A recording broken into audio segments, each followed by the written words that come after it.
আসসালামু আলাইকুম, সবাই কেমন আছেন?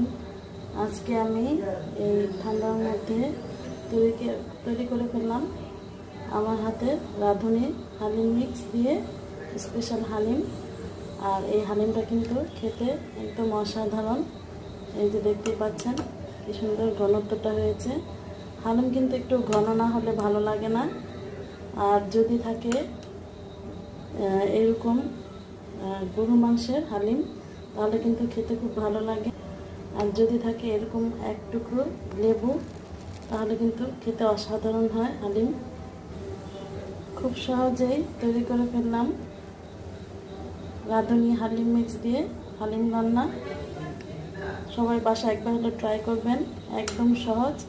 এই রাঁধুনি হালিম মিক্স দিয়ে রান্না অসাধারণ, খেতে ভালো লাগে। কারণ এটা মশলার যে ফ্লেভারটা হালিম রান্না করলে খুব সুন্দর একটা ফ্লেভার আসে।